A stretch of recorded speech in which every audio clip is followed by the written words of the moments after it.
Привет, коммуникация с Богом. Да-да-да. Вот-да-да. Сейчас. Как будут. Ребята. Это будет у нас Medical Games. Да. Привет, блядь. Поэтому где-то баки видео.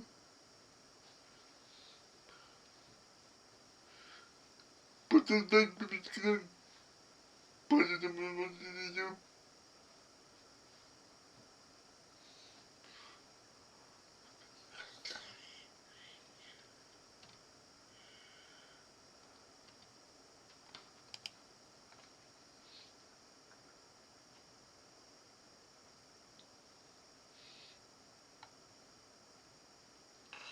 Возьмите печенье, конфеты, суп, там, второе блюдо и так далее. Это будет можно повидать. Привет. Это Дженнет. Извините, я взломала ролик, чтобы сказать, что мой блог Яндекс.Дзен находится в описании. Спасибо за внимание. Привет, я Киёко. Погнали.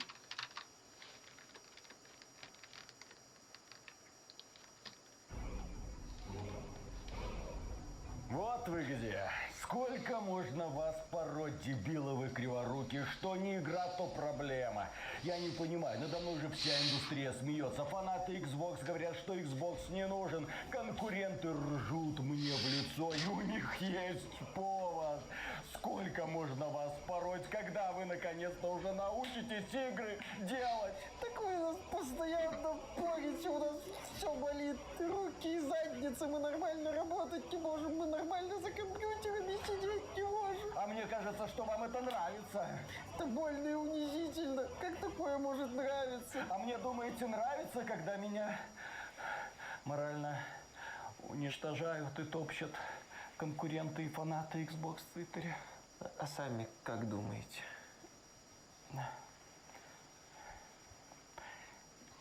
Не оптимизируйте Starfield, не исправляйте баги, иначе выпаю.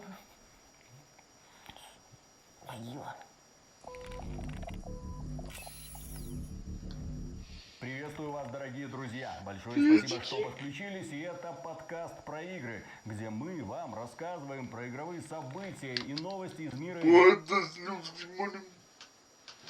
Куча говорит. Вот этого буду говорить на фоне.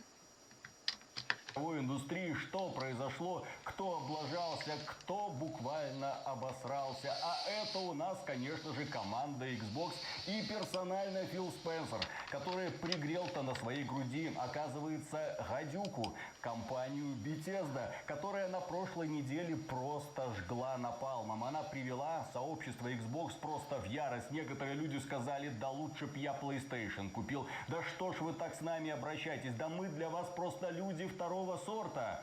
А что произошло, дорогие друзья? А произошло то, что мы обсуждали в недавнем нашем ролике. Проект Redfall будет работать на консолях Xbox только при 30 кадрах в секунду. Режим с производительностью появится позже. Ну да, вы об этом уже знаете. Но вот что вы не знаете, так это то, что, возможно, Starfield будет работать на Xbox при 30 кадрах в секунду. Об этом сообщил главный редактор издания Windows Central Джесс Корден. Издание, кстати, известно тем, что сообщает достоверные данные о планах Microsoft и о грядущих проектах Microsoft.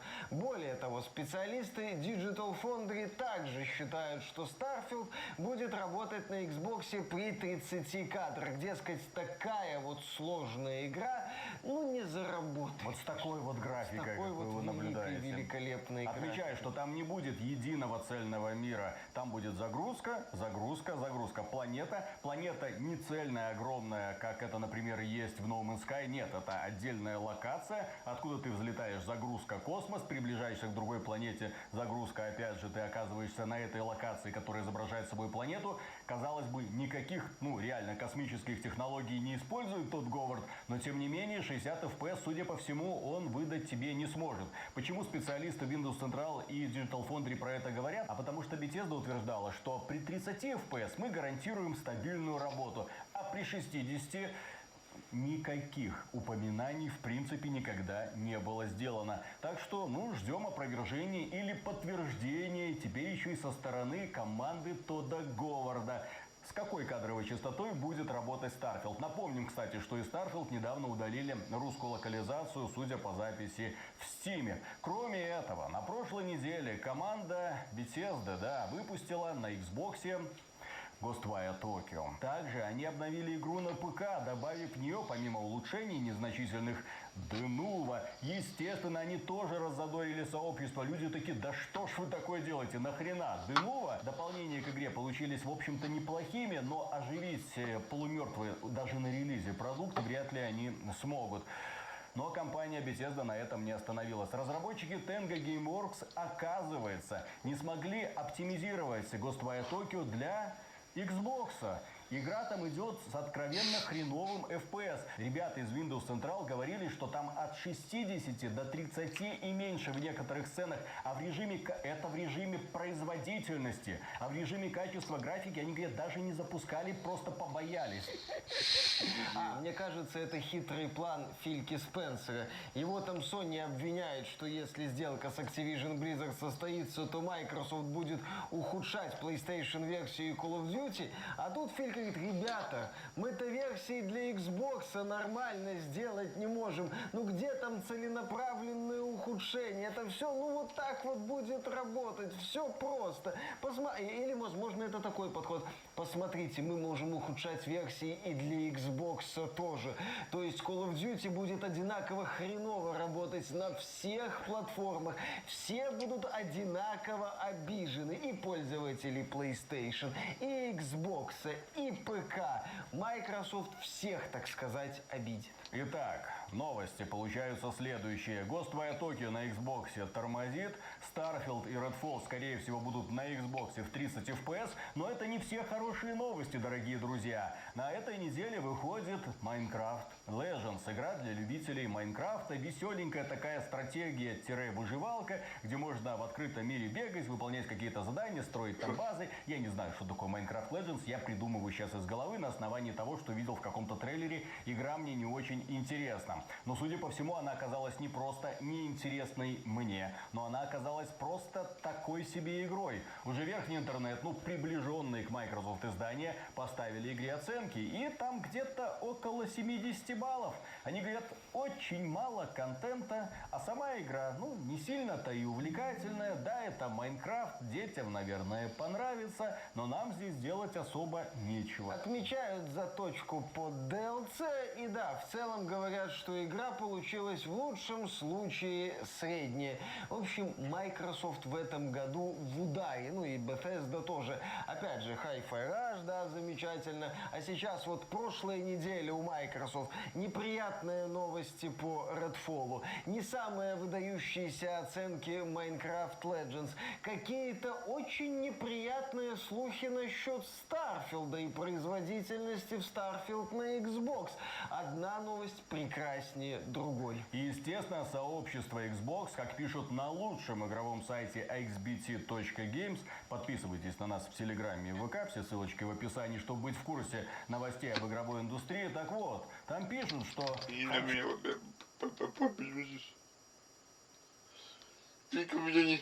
PlayStation. Владельцы Xbox разочарованы политикой Фила Спенсера и мечтают о лучшей консоли нового поколения. Вот этот вал новостей, который пришел со всех сторон, людей, естественно, разочаровал. Особенно на фоне того, что 22 год оказался целиком и полностью провальным для Xbox, и 23 год должен стать, отыгрышем. Ты должен был отыграть все эти провалы, которые у тебя были до этого. Что с Halo Infinite, что с Forza Horizon 5, которые на релизе, там были небольшие технические проблемы. На что там хит. Да, но это Xbox. Прям получился хит. Но у тебя Forza Horizon 5 это единственный хит за 2 года.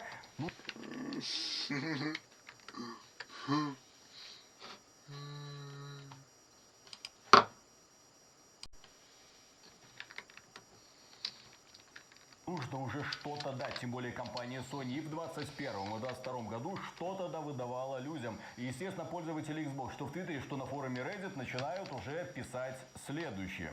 Честно говоря, после сравнения эксклюзивов я жалею, что не купил PlayStation несколько лет назад. У Sony есть Last of Us, Spider-Man, God of War, Horizon Zero Dawn, Gran Turismo. А что есть у нас? Forza Horizon, которая была выпущена в дерьмовом состоянии, и Halo, которую растратили впустую, Gears of War, которая не сильно изменилась за эти годы, Xbox очень сильно облажался. Сообщество Xbox отмечает, что команды PlayStation Studios работают очень хорошо, почти не случаются промахи. По мнению некоторых, глава Xbox Фил Спенсер установил в качестве стандарта подход невмешательства, который просто не работает. И это, очевидно. Каждый год, когда ты видишь очередной факап, вот поворачиваешься снова к Филу Спенсеру и говоришь: дядя, ты классный, у тебя великолепная идея, ты двигаешь игровую индустрию в непонятном мне, но очевидно в правильном направлении. Прекрасный игровой сервис Game Pass, отсутствие эксклюзивов, то есть твои игры выходят на всех платформах одновременно, ну на всех платформах, кроме платформ конкурентов. Выход в Steam, выход на ПК, выход во всяких облачных сервисах. Игры стали доступны огромному количеству людей, и мне это нравится. Тем более, если учесть, что это подписочный сервис, то это вообще замечательно. За очень недорого ты получаешь доступ к огромной библиотеке актуальных игр. Скупаются студии, которые должны в теории что-то делать. Но они плывут просто по течению. Такое ощущение, что Фил Спенсер это, инвестор мечты, инвестор-лох, который просто швыряет деньги студии и говорит: я вам верю, творите. Они не будут творить. Они тварями оказываются и ничего не творят, а творят какую-то полную дичь, а потом показывают это своему инвестору, а инвестор такой: о, офигенно, вот это вы сделали, это коник из чего? Ух ты, как прикольно, какое великое искусство. Еще одна новость про ярость фанатов. Геймеры Xbox, граждане второго сорта. Яростная критика компании со стороны одного из главных фанатов. Есть такой человек под ником Кробрилло, который считается одним из самых популярных фанатов сообщества Xbox, который работает вместе с Microsoft. А представители компании в своих сообщениях используют его рисунки, вот эти его инфографики. Он много лет занимается продвижением американской консоли, но новости о Starfield, Redfall, о Ghostwire Tokyo вызвали у него просто приступ ярости. И он разразился огромным посланием формата того: хватит, Такое ощущение, что для Microsoft в приоритете конкретно одна платформа – ПК, а Xbox ей уже нахрен не нужен. И такое ощущение, что разработчики игр для Xbox все делают для того, чтобы пользователи предпочитали играть на ПК вместо того, чтобы играть на Xbox. Чтобы в конечном итоге... И он говорит: я не понимаю, что происходит. Почему качество игр на Xbox очень плохое, на ПК часто отличное, на ПК выходят лучшие версии. Это всегда так, конечно. Но в данном случае, когда ты смотришь на то, что творят команды Xbox, давайте вспомним на то, что творят команды PlayStation. God of War Ragnarok. Сколько там было настроек графики? 4 или даже 6 под разные нужды. 30 FPS, 40 FPS, 60 FPS, там, по-моему, даже было 120 FPS. Разные там какие-то качества. Да. Оптимизация была великолепная. Ты мог лишить себя, немного ярких красок и более качественной отрисовки картинки, но при этом играть с комфортной кадровой частотой. Что такого в запуске Redfall 60 FPS на Xbox? Я не понимаю. Что такого в запуске Starfield 60 FPS? Я не понимаю. Виталик, насчет Особенно Redfall... если учесть, что эти игры разрабатываются в том числе для Xbox Series S. Мы же как-то говорили, что Xbox Series S, он тем и полезен, что он приучает разработчиков работать в узких рамках. Вот, вы оптимизировали игру для Xbox Series S. Сделайте с таким же разрешением, но 60 FPS или там побольше, как-нибудь. Насчет, кстати, 60 кадров и пользователей Xbox как граждан второго сорта. Там Клобрил говорил: вот, для ПК у них там все хорошо. Здесь возникает один вопросик. А на каких ПК все хорошо? На каких ПК Redfall будет работать с приемлемой графикой при стабильных 60 кадрах? На каких ПК Starfield Battlefield будет работать при 60 кадрах с приемлемой графикой. Мы еще не наблюдали системных требований, мы еще не видели тесты ПК-версии Redfall, и тем более тесты ПК-версии Starfield. Но то, что у обеих этих игр могут быть проблемы с оптимизацией, это уже, на мой взгляд, очевидно. И еще одна новость, тоже отнюдь не позитивная для команды Xbox. Ветеран серии Halo Джозеф Стейтон покинул Microsoft. Он был творческим директором последней части. Причем творческим директором Halo Infinite он стал после провальной демонстрации, когда люди, увидели Крейга, он им не понравился, и тогда они сказали: мы откладываем игру на год. Вот у нас Джозеф Стейтон, вот один из легендарных людей, который приложил свои руки к созданию самой первой Halo, и теперь он в нашей команде. Понятно было, что он свадебный генерал. Он вскоре после релиза Halo Infinite ушел из 343 Industries просто в Microsoft, в какую-то там команду. А сейчас он просто уходит из Microsoft. Очевидно, не нашел себе применения. Он, в поисках нового приключения. И еще одна прекрасная новость. Это слух, но это слух не беспочвенный, потому что его распространяет Джесс Корден. Это главный редактор Баняны. Windows Central, про которого мы сегодня уже говорили. Xbox не получает игры Square Enix из-за сложностей в отношениях. У Microsoft есть проблемы в Японии. И Джесс Корден отмечает, что в отношениях Microsoft и Square Enix есть что-то функционально неправильное. И по его мнению, нет никаких шансов на улучшение отношений в ближайшее время. Редактор видит в этом вину Microsoft, но при этом он как-то не вдавался в подробности. Очевидно, компания Square Enix, вы обратили внимание, что она выпускает свои игры на ПК в последнее время, на Nintendo Switch, на PlayStation, но очень редко что-то выпускает на Xbox. И он говорит, что проблема в Microsoft. Не смогли договориться, или они что-то такое сказали главе Square Enix, после чего тот сказал: а я не буду выпускать свои игры на вашей платформочке. Это Юсуки Мацуда, который... Юсуки! Он же вроде уходит с этого поста. Может быть, Фил Спенсер найдет общий язык с новым главой Square Enix. А тогда некоторые игры Square Enix, они по каким-то странным, на мой взгляд, причинам игнорируют Xbox. В свое время, кстати, Microsoft договаривалась со Square Enix и покупала эксклюзивное соглашение на Rise of the Tomb Raider, который стал временным эксклюзивом провальной консоли Xbox One. Вероятно, что-то после этого пошло не так. Может быть, с японским подразделением. Они же когда-то договаривались со Square Enix на выпуск Final Fantasy 13. Когда-то она была эксклюзивом PlayStation 3, а потом команда Microsoft как-то нашла ключи к руководству Square Enix, и в итоге получилось, что выходит, не в таком качестве, конечно, не на Blu-ray оно там выходило. На нескольких DVD. Да, на нескольких дисках, но все равно вышло. И фанаты Xbox тогда говорили: PlayStation сосед. Да что фанаты PlayStation говорили: Xbox сосед, блин. Во времена PlayStation 3 как раз-таки PlayStation 3 была долго соседом Xbox 360, а сейчас Xbox Series это такой отдаленный сосед PlayStation 5, потому что PlayStation 5, да, продается куда лучше. И, кстати, раз уж мы заговорили о платформах, у которых дела идут куда лучше, чем у Xbox. И здесь, да, небольшой спонсор нашего видео — ирония. Потому что на прошлой неделе Nintendo и Sony, Sony при поддержке своего партнера Square Enix, напомнили о том, что они в этом году, в первой половине этого года, собираются выпускать громкие эксклюзивы. Nintendo опубликовала новый трейлер, непродолжительный, минуты примерно 3. Legend of Zelda Tears of the Kingdom. Великолепный И что трейлер. хочется сказать? Эйди Аонума, старый ты... Что такое? Что такое? За что? Смотри, как он переиграл и уничтожил, в общем-то, многих. Помнишь вот эту вот демонстрацию, с которой ты еще, не то чтобы восторгался, набрасывал? Камни и палки. Да, вот у нас 3 бревна, мы их сейчас соберем в плотик, похожий на...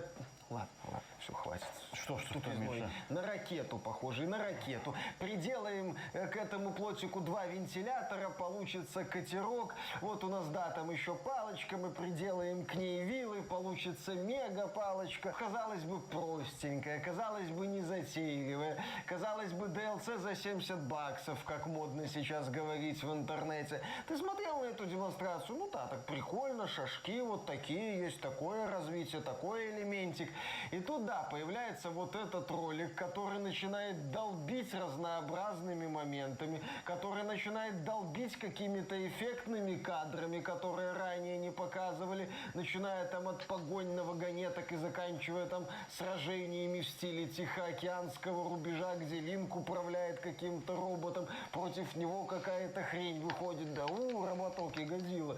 То есть ты смотришь на это, да, это уже выглядит не просто как какая-то возюкалка в открытом мире, это уже воспринимается как такое прикольное, эффектное и даже, возможно, эпичное приключение. Вот так надо. Эйдио Нума опять, похоже, спустится с Фудзиямы и покроет весь жанр боевиков в открытом мире, приключений в открытом мире. Парадоксально, но нам в этом трейлере показали больше возможностей у Линка, чем, наверное, во всех Sony эксклюзивах за последние лет 10. Новых. Не старых, которые были у него и так, а новых, какие-то вот эти сборки, какие-то новые виды оружия перемещения, какие-то новые плавающие острова, новые виды чудовищ.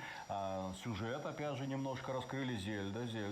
Все мы помним, что это легенда про Зельду, в первую очередь, которая опять попала в какую-то неприятность, и только Линк может ее спасти. В общем, да, у нас с одной стороны Redfall, вот это вот все, и Зельда. Но Зельда, извините, тоже будет в 30 FPS. Да, у нее будет хреновая графика, да, она будет запускаться на Nintendo Switch, но главное это в играх, блин, это геймплей. И то, что я увидел в этом трейлере, меня вдохновило гораздо больше, чем какая-нибудь очередная зомби-убивалка или даже какая-нибудь очень яркая японская ролевая игра. Кстати, о ней. Слушай, а что, в некоторых играх же Nintendo есть 60 кадров, в Зельде 30-ка? В Зельде 30-ка. Блин.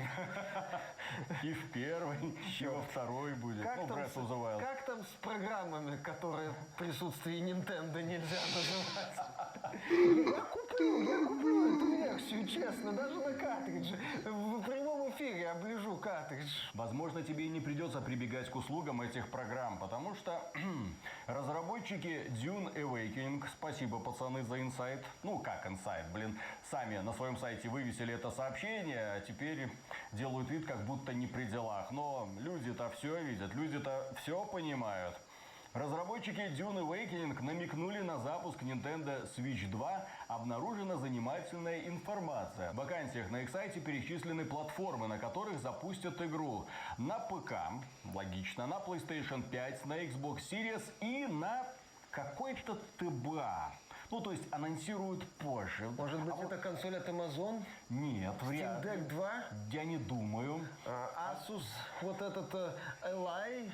Я думаю, что какая-то консоль, которую все давным-давно ждут от Nintendo, здесь и скрывается под этой самой ТБА. Ну, к сожалению, Виталик, эта новая консоль не появится 12 мая, когда выйдет Legend of Zelda Tears of the Kingdom. Тем не менее, Legend of Zelda Tears of the Kingdom в последнем трейлере смотрится действительно, что великолепно, действительно, что хочется нырнуть в этот мир и начать его исследовать. Да, найти Зельду и сделать то, что сейчас показал Виталик. Ну да, вот это компания Nintendo. У компании Sony при поддержке Square Enix в конце июня выходит свой эксклюзив Final Fantasy XVI, которому была посвящена 20-минутная презентация. Презентация, надо признать, впечатляющая. Нам показали сюжетные сцены, нам показали мир, нам показали эпичные сражения вот этих вот самонов. У Sony свой Тихоокеанский рубеж, кстати, будем честны, более эффектный, масштабный и красивый. 4К. 4К. 60 FPS. Не везде и не всегда, но тем не менее. Нам рассказали про сюжет, что он будет охватывать несколько периодов жизни главного героя, когда ему там больше 10 лет, больше 20 и больше 30, что он там будет встречать напарников, которые будут помогать ему в сражениях, но в сражениях управлять можно будет только главным героем. Показали немало динамичных сражений с самыми разными противниками, показали очень красивые виды этого мира. Да, может быть, Final Fantasy XVI не сшибает с ног какими-то супертехнологиями, но художественное оформление некоторых показанных локаций меня прям впечатлило. Мне очень понравилось, что разработчики Final Fantasy XVI решили вернуться к корням. Ну вот к традициям Final Fantasy, когда у тебя перед глазами не большой открытый мир, который меня уже задрал, а именно что карта. Карта этого мира, по которой ты передвигаешься, попадаешь в огромные локации. Там много разных локаций, каждая выполнена в какой-то своей эстетике. На каждой из этих локаций, я так понял, разворачиваются какие-то свои истории. Кроме этого, вроде как есть что-то вроде базы. Есть миссии на уничтожение монстров с разными рангами. Там будет чем заняться. Можно гонять на Чокоба, ну, на этих страусах, в смысле курицах. То есть перед нами классическая финалка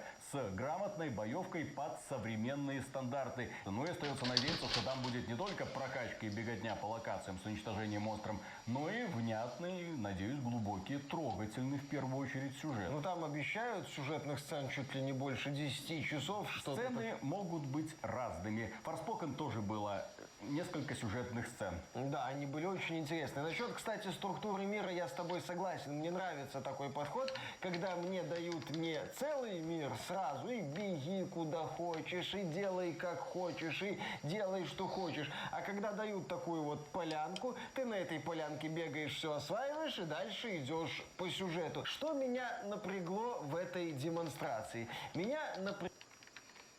Я не тяжело.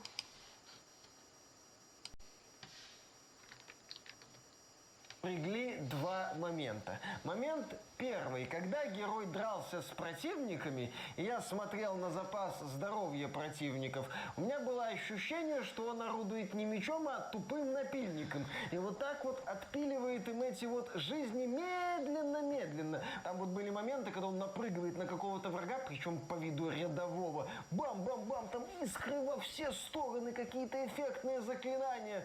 Полжизни. Это стандартная атака. Она так и должна работать. В финалках ты должен хреначить именно нестандартными атаками, всякими магиями, еще самоном сверху хлобысь рядового противника, чтобы он рассыпался.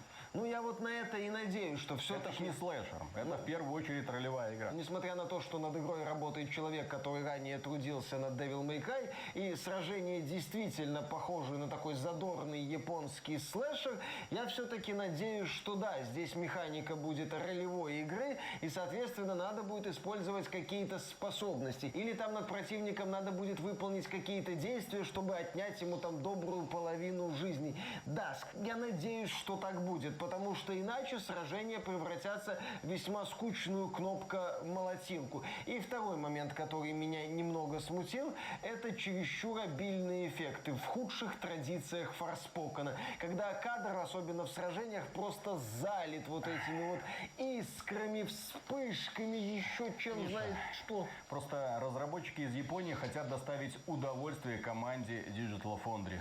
Я уже представляю, как они будут рассматривать вот эти картинки, вот эти вот эффекты. Знаешь, так вот откинувшись на спинку кресла, освободив товарища и...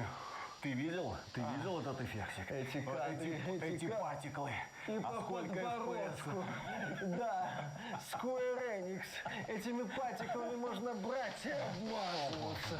Да, твое лицо все в них отлично. Еще не останавливайтесь, разработчики.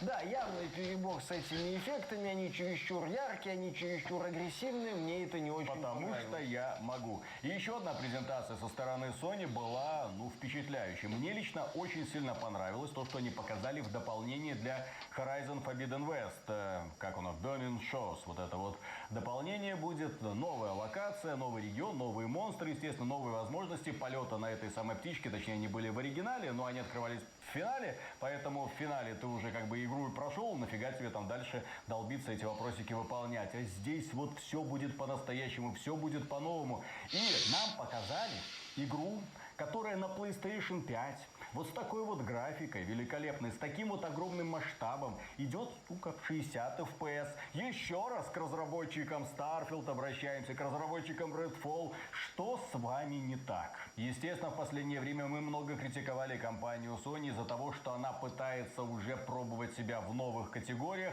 Мы делаем что-то там для мобилок, мы делаем игры-сервисы, мы пытаемся выйти на ПК, но делает она это как-то странно и неумело и неудачно, на наш взгляд. Она прекрасно поддерживает имидж PlayStation как платформы, где выходят самые крутые AAA игры, но за пределами вот этого направления, кажется, у нее ничего толком не получается. Но при этом, даже со всем этим, она уделывает Xbox просто в одну калитку. Но при этом компания Sony на прошлой неделе, поделилась, не совсем поделилась, но журналисты раскопали подобную информацию. Sony хочет, чтобы до 20% новых игр для PlayStation выходили на смартфонах, именно по брендам PlayStation. Давайте. Sony хочет, чтобы сосал не только Sackboy, но и все герои PlayStation. И еще что раскопали журналисты. Sony собирается произвести революцию в сфере облачных игр. Ждем, когда на очередной презентации Sony появится Кодзима и скажет, что он делает еще одну облачную игру, которая в этот раз придумает новый жанр и перевернет индустрию вверх дном. После того, как сам Кодзима перевернет эту индустрию вверх дном, когда выпустит облачную игру для Microsoft. При этом компания Microsoft, всеми силами пытается давить на компанию Sony. Ей жизненно необходима сделка с Activision Blizzard. И я уже не до конца понимаю, а зачем Microsoft Activision Blizzard? Microsoft себя уже показала как компания, которая не может управлять примерно ничем. Она пускает все на самотек, и в итоге получается вот такой вот прискорбный выхлоп. Поколение Xbox Series X. Они его запустили, показали прекрасную игровую консоль, хорошо сделанную инженерами, накупили кучу студий. Выхлоп, Forza Horizon 5 единственный, по сути, эксклюзив за все это время, который себя отлично показал. Что это за стыд-позор? И, естественно, следующая новость. На долю PlayStation 5 приходится более половины продаж консолей в Великобритании в марте. Устройства PlayStation показывают большой успех. Компания Microsoft, очевидно, видит, что продажи Xbox, по крайней мере, в Великобритании, сильно упали. У Nintendo примерно та же самая тема, потому что Nintendo не выпускала за последнее время никаких новых игр. По сути, Legend of Zelda — это последняя серьезная игра от компании Nintendo. И, естественно, продажи Nintendo Switch тоже сильно упали. Ждем Nintendo Switch 2, И этим прекрасно пользуется компания Sony. Продажи PlayStation 5 на взлет просто пошли после этого. Что делает компания Microsoft для того, чтобы насолить конкуренту? Она вешает по всем метро Лондона рекламу. Рекламу, которая показывает, что мы сделаем так, чтобы к бренду Call of Duty подключилось 150 миллионов новых игроков. Каких игроков, спрашивают у компании Microsoft? Нахрена ты это делаешь? Мы играем на Xbox, игра уже есть на Xbox. Мы играем на PlayStation, игра есть на PlayStation. Мы играем на ПК, игра есть на ПК. Чем ты нас удивишь? На Nintendo Switch. Ура, в геймпассе. Через облако везде, где только можно. Ты, кстати, задаешься вопросом, зачем Microsoft Activision Blizzard. Может быть, в Activision Blizzard найдутся менеджеры в хорошем смысле слова и эффективные тоже в хорошем смысле слова, которые смогут делать игры. Может быть, замом Фила Спенсера станет Бобби Котик, который умеет заставлять студии делать игры и выпускать их в срок, если надо их как-то там переделать, пересобрать или одну студию отстранить, другую поставить на проект. Бобби Котик и его команда в этом преуспели благодаря тому, что Call of Duty стабильно выходила каждый год, в том числе благодаря этому Call of Duty всех своих конкурентов и перемолола. Чем еще может гордиться команда Microsoft? Сервис Ubisoft Plus появился на Xbox. Но как он появился? Ubisoft Plus, это похоже такой же сервис, как и Play, который стоит, по-моему, $5 в месяц, или Xbox Game Pass, но, естественно, там гораздо меньше игр. Xbox Game Pass стоит $10 в месяц или $15 в месяц, если мы говорим про Xbox Game Pass Ultimate, куда входит одновременно и подписка на мультиплеер Live Gold и EA Play. То есть ты за $15 в месяц получаешь такой вот набор. Но компания Ubisoft сказала: а мы не такие. Мы себе не позволим продавать свои игры так задешево. Мы делаем шедевры, поэтому $18 в месяц. Потому что наш генеральный директор Ив Гиено хочет кушать круассаны с черной икрой, и она сейчас стоит капец как дорого. $18 в месяц. За игры от Ubisoft. Все нормально. Игры от Ubisoft настолько восхитительны, что достойны того, чтобы стоить $18 в месяц. Подписка. То есть проходит 3 месяца, это по сути ты уже купил новую игру от Ubisoft. Что в их головах? Они вообще понимают, как работает тут подписочный превью-материалы сервис. X-Defiant. Я видел. Вот, Ubisoft запустила вот этот сервис свой Ubisoft Plus на Xbox за больные деньги, неадекватные деньги. Не стоит библиотека игр от Ubisoft $18 в месяц. Опять же, она не стоит на фоне стоимости Game Pass. Game Pass, который предлагает куда больше игр, куда большее разнообразие жанров. И в Game Pass каждый месяц появляются какие-то новинки, начиная там в этом году от Atomic Heart и заканчивая там каким-нибудь The Last Case of Benedict Fox. То есть регулярно выходят новые игры, не только... Ты это говно все время вспоминаешь. А почему нет? Прикольные Metroidvania там. Чудовищное управление. Я с демкой познакомился. Она прикольна только внешне. Это тот случай, когда играть неприятно. Смотреть нормально. Ну, допустим, Вулонку, Fallen Dynasty, Everspace 2, там, кстати, Horus тоже есть. Ну, то есть... Loop Hero. Вот, наконец-то. Любимая игра. Еще Vampire Survivors тоже. Кстати, добавьте, друзья, пожалуйста. безотносительно Xbox Game Pass, Vampire Survivors и Loop Hero должны прописаться у вас на ПК обязательно. Да, то есть на Xbox есть вот Game Pass и Ubisoft Plus. На мой взгляд, если говорить о какой-то жизнеспособности Ubisoft Plus в рамках Game Pass, то это только в составе Game Pass Ultimate. Ну ладно, какая-нибудь подписка Game Pass Ultimate Plus за $20, но не отдельная за 18. Game Pass Ubisoft. Game Pass Ubisoft, да. Выбирай себе Game Pass с Electronic Arts или Game Pass с Ubisoft. У нас самые дорогие несвежие круассаны. Да, и естественно, что вот после всех этих новостей компания Sony вполне может себе позволить относиться к консолям конкурентов, уничижительно, пренебрежительно, что она, в общем-то, и делает уже давным-давно. Оказалось, что Sony считает устройства конкурентов неполноценными. Эксперт назвал такой подход детским и непрофессиональным. Флориан Мюллер, более 20 лет работающий патентным активистом и аналитиком, взглянул на недавнюю деятельность Sony. Корпорация задумалась о новом контроллере, который поможет положительно повлиять на игровой процесс и, например, изменять температуру. Например, вы там типа прикасаетесь к какой-нибудь там холодной теме, а контроллер тоже становится холодным. Или что-нибудь горяченькое трогаете, и он тоже становится таким тепленьким и мягоньким. И вы знаете, куда этот контроллер надо засовывать. И как гласит текст от компании Sony, устройство может использоваться с ПК, домашними развлекательными системами, например, Sony PlayStation 2, PlayStation 3 или PlayStation 4, портативными игровыми устройствами, например, Sony PlayStation Portable или Sony Vita, или домашней развлекательной системой другого, пусть уступающего в качестве производителя. Эксперт говорит, вот удивительно, что никто не обнаружил эту традицию, что ни одно патентное бюро давно не сказало им, чтобы они прекратили это делать. Патентные заявки не предназначены для того, чтобы быть пропагандистским инструментом для консольных войн. В этом контексте нет ничего плохого в обсуждении конкретных технических недостатков, таких как худшая производительность, более высокое энергопотребление, более высокие требования к памяти, более ранних консолей. Но называть конкурентов в целом неполноценными – это необоснованно, глупо, по-детски и непрофессионально. Правда, стоит добавить, что Флориан Мюллер – один из клиентов Microsoft.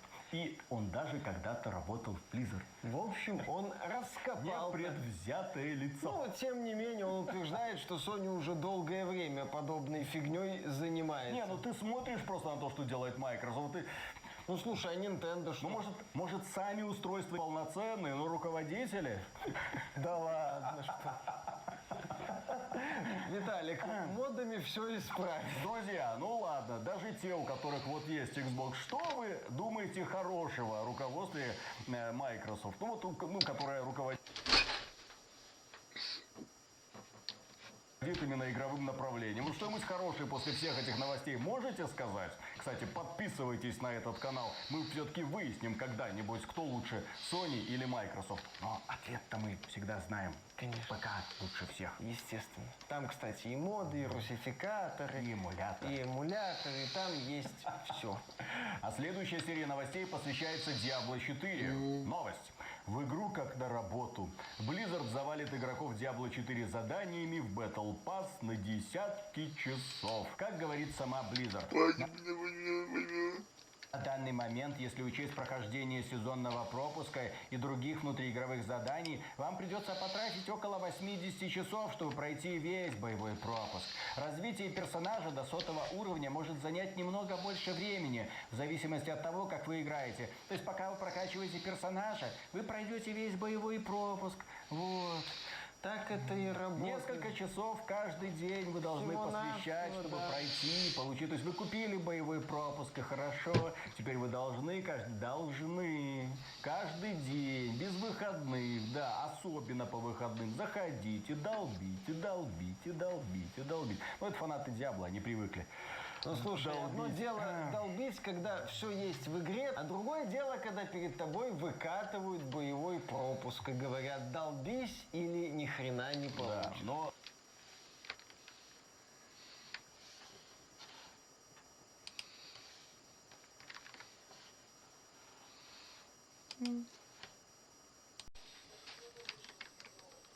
Тобой выкатывают боевой пропуск и говорят, долбись или не... Я добиться как потом записывайте.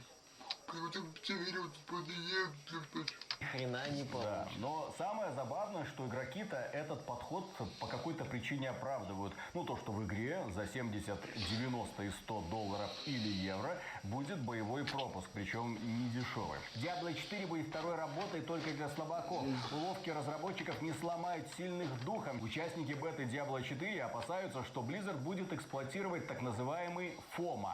Это боязнь пропустить интересное. Например, на подобное намекнул мировой босс Ашава, появляющийся строго по расписанию. Но есть также мнение, что фома – это удел слабаков.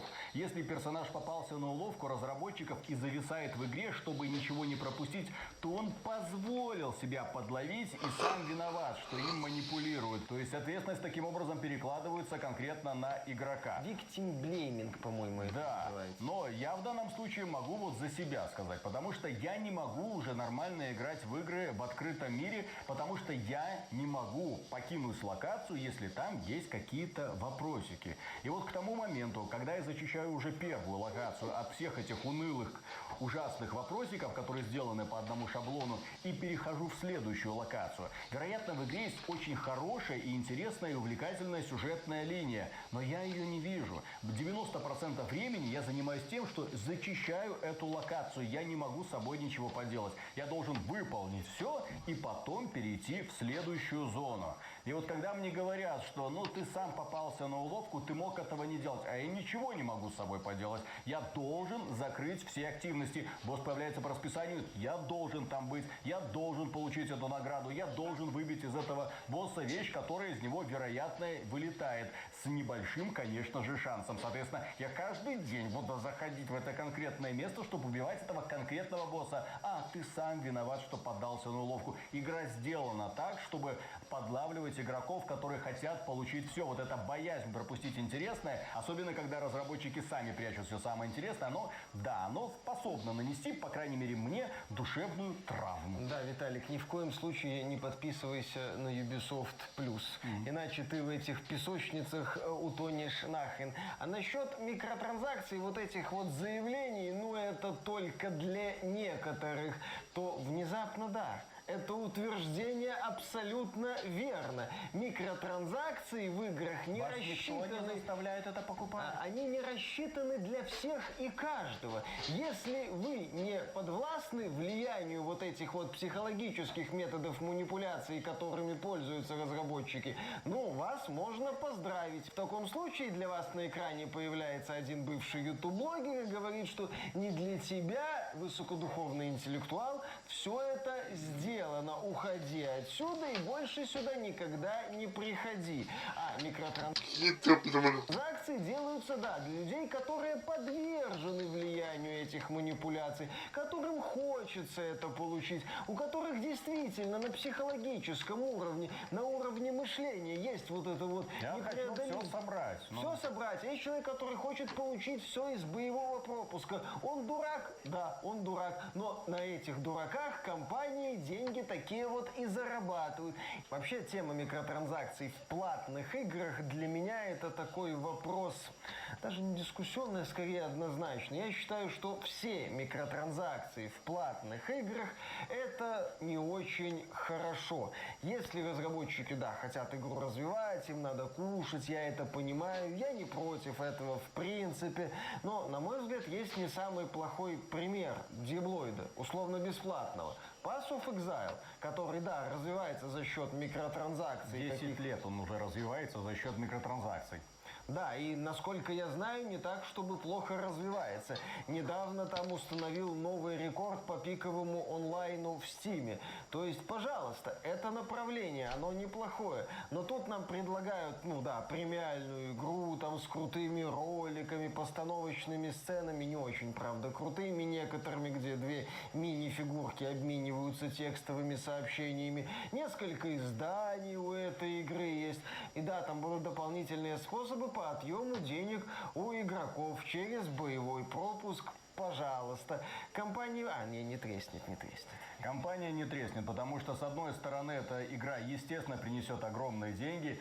Для понимания, сколько такие игры, в принципе, денежки приносят. На разработку ее, допустим, потрачено где-то 100 миллионов долларов. Заработает она в первые же месяцы около миллиарда долларов. И дальше эти копии будут продаваться. И дальше компания Blizzard себя будет неплохо чувствовать. Но проблема-то в том, что эти деньги увидят не те люди, которые Diablo 4 создавали, а те люди, которые, инвесторы, акционеры, те люди, которые потом эти денежки распределяют. Вот, команда Blizzard, вот вам на зарплатку, вот вам на следующий проектик. А если вы хотите еще лучше жить, а лучше они жить не будут, потому что зарплаты в Blizzard не самые высокие в игровой индустрии, мягко говоря, если мы говорим про данный конкретный регион, то, к сожалению, да, все вот эти вот дополнительные способы монетизации в свою очередь будут просто надевать брюшко Бобби Котику, который будет становиться немного богаче, а разработчики как свою зарплатку получали, так и будут получать. Мне просто выбесила одна новость, опубликованная на лучшем игровом сайте axbt.games.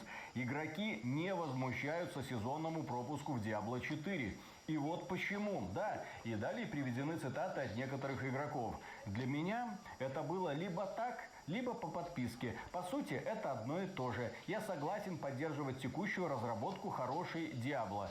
То есть человек уже заранее привык к системе монетизации World of Warcraft, да? То есть другие разработчики массовых онлайновых ролевых игр могут себе позволить выпускать условно-бесплатную версию, которая условно-бесплатно развивается. Все мы знаем, что там тоже монетизация до задницы, но все остальные массовые онлайновые ролевые игры, они распространяются на бесплатной основе. Они получают новый контент на бесплатной основе, в них тоже есть всякие боевые пропуска, но компания Blizzard приучила свою паству к тому, что каждые 2 года выходит новое большое дополнение, ты пойди его купи. Потом у нас каждый месяц, естественно, нужно заносить денежку для того, чтобы иметь доступ к нашей великолепной игре. И, конечно же, на все это нахлобучивается еще и магазинчик, где можно покупать всякое разное. Паства Blizzard говорит, да, мы готовы это кушать, это же все так хорошо. Да, фанаты Blizzard из Китая, мы, конечно, тоже все это так хорошо, но проблема в том, что когда компания Blizzard ушла из Китая вместе с нашими деньгами, мы остались, извините, ни с чем. Компания Blizzard, это, знаете, непостоянная величина. Она то есть, то ее нету. А кушать она почему-то хочет все больше и больше. И вот люди считают, всерьез считают, что Diablo 4 это нормально, когда ты покупаешь игру за 70, 90 или 100 евро, и плюс к этому ты каждый квартал еще будешь покупать боевой пропуск. Не надо поддержать разработчиков. Почему тебя так расстраивает то, что не обязательно покупать, спрашивает другой человек. Да потому что это, с одной стороны, не обязательно покупать, с другой стороны, я знаю Бобби Котика и Activision Blizzard. Там будет обязательно что-то, что будет очень хорошо премировать игроков, которые будут этот боевой пропуск покупать. Насчет не обязательно покупать. Так может этот необязательный контент для покупки будет в самой игре, и его можно будет открыть чисто игровыми способами, без необходимости оплачивать боевой пропуск. Если я могу что-то продать то зачем мне отдавать это бесплатно? Вот. И этот принцип будет все активнее и активнее забираться в Diablo 4. Да. Причина, по которой я так считаю, заключается в том, что это стимулирует разработчиков продолжать создавать контент, ведь у них будет стабильный поток денег, заявил еще один наивный пользователь. У разработчиков будет стабильная зарплата, и все. А стабильный приток денег будет у Бобби Котика, который продаст эту игру миллионам людей, а потом по второму кругу будет продавать этим людям еще и боевые пропуска каждый квартал. А естественно, там еще будет сраный этот магазин с микротранзакциями, и все это все эти миллиарды, все до копейки, конечно же, пойдут на разработку дополнений для Diablo 4. Кстати, о дополнениях. Тут разработчики из Blizzard недавно сообщили нам о том, что Blizzard поставит сюжетный контент Diablo 4 на конвейер. Каждый квартал одновременно с запуском нового боевого пропуска будет выходить какой-то новый сюжетный контент. Люди сначала возбудились, такие: ничего себе, там будет новые главы истории, какие-то новые регионы, там новые боссы. Blizzard поспешила сказать: не-не-не, речь идет не о новом, прям таким вот большом сюжетном контенте, это скорее дополнение в игровые механики. Будут там вноситься новые камни, новые шмотки, возможно, даже новые подземелья. Но появится еще пару википедиков, которые расскажут тебе кусочки истории не слишком далеко интересной. Плюс открытый мир, который будет в Diablo 4, он же позволяет тебе плодить вот эти вот квесты, извините, на ровном месте. Вот в деревушке. Это не как не ставят нет, чтобы вам не давали гадкие почему-то. Иди студия близок. Иди студия близок. Появился новый мужичок. Вот раньше ты искал там брата, свата и топор, сейчас ты вилы. Вот он потерял вилы. Иди в лес, найди вилы. Сюжетное дополнение. Иди в лес, найди сковородку. Разработчики много думали. И, конечно же, нужно их поощрить покупкой боевого пропуска. На самом деле нет. Все эти боевые пропуска в премиальных играх, я считаю, да, их не должно быть. Алло, я знаю, что если игра успешная, она зарабатывает миллиарды долларов, и причем зарабатывает их стабильно. Игра-то не прекращает продаваться в день выхода. Она продолжает продаваться дальше. И если она успешна, если она привлекает людей, то все больше людей к ней начинает подключаться. Это, не такой стабильный ручеек, как есть в некоторых мобильных онлайновых играх, но все-таки достаточно. Но, к сожалению, корпорациям недостаточно. Очень хочется кушать, блин. Желательно все деньги, до которых они только могут дотянуться. И при этом компанию Blizzard после бета-тестирования обвинили в том, что она готовит, по сути, очередную массовую онлайновую ролевую игру в стиле Lost Ark. Вот есть Lost Ark в Steam, и будет Diablo 4 в стиле Lost Ark, потому что там от Diablo, по сути, ничего нет. Разработчики Diablo сказали: не, ребята, это дух Blizzard. мы хотим быть уверены, что Diablo 4 останется в жанре боевой ролевой игры. Как если бы аспекта там вообще не существовало. Именно поэтому там мы добавили всякие кланы, эмоции, танцы. Мировые боссы, исследование мира вместе с другими игроками, кооператив, дополнительные бонусы для людей, которые вступают в партию друг с другом. Это дух Diablo. Да, дух Diablo. Мы делаем сетевую игру, местами дающую ощущение принадлежности к сообществу. ОМОН, ладно. Поэтому, когда мы думаем о функциях, которые мы собираемся добавить в нее в будущем, мы предполагаем, что они будут служить игре, которую мы создали, что они будут полезны для сообщества. Но это игра-сервис, и некоторые вещи будут меняться со временем. Элементы, которые можно считать характерными для МОН или только для боевых ролевых игр, могут немного размыться. Но мы не хотим создать такую игру, как МОН. В общем, от создателей Redfall это в первую очередь одиночная игра в духе Arcane. Diablo 4 это в первую очередь боевая ролевая игра в духе Blizzard. Так и запишем. Следующая новость тоже о компании-неудачнице Rocksteady. Помните, недавно они представили нам геймплей Suicide Squad и Kill the Justice League? Помните, недавно они насрали, правильно так говорить. Да, они нам показали демонстрацию игрового процесса. У людей бомбануло, потому что они увидели типичный лутер-боевик, где надо стрелять по фиолетовым прыщам на танках, на турелях, на другой технике. Выглядело это все ужасно, ролик этот отхватил немало хейта и игру перенесли. Одни слухи говорили о том, что она выйдет в конце года, другие говорили, что она выйдет только в 2024 году. Кто-то начал говорить, что эта игра не так плоха, как Gotham Knights. В общем, да, начали виться такие занятные слухи вокруг этого проекта. И вот стало известно, что Suicide Squad Kill the Justice League выйдет 6 февраля 2024 года. Не раньше. Не раньше. Не раньше, потому что релиз могут еще отложить. А так-то игру планировали к выходу 26 мая 2023 года. Казалось, вот руку протяни уже релиз. А кто виноват? А хейтеры виноваты. Токсики. Вот засрали просто вот этот трейлер. Разработчики обиделись и перестали выходить на работу, очевидно. Не успели. Вот сейчас восстанавливать свое душевное спокойствие и собираются довести такие игру до ума, я так понимаю. Ума? Ум он вот здесь, а не вот здесь. До какого ума? Понятно, что за такое время игру не переделаешь. На самом деле... Не, ну вот прыщики можно поменять с фиолетового цвета на красненький, зелененький, синенький. Друзья, в комментариях напишите, какие прыщики вам лучше всего лопать. Какого цвета? Окей. Мне кажется, да, что Если это имеет какое-то принципиальное значение. Мне-то кажется, только это они могут изменить в геймплее. Ну, в общем-то, да. Но они могут отказаться от боевых пропусков, например, сделать игру законченную, хотя они сделали уже конченую игру. Погоди, там же будет магазин, там же все Но как они от надо, и этого боевой могут пропуск. попытаться отказаться, как в Gotham Knights, например.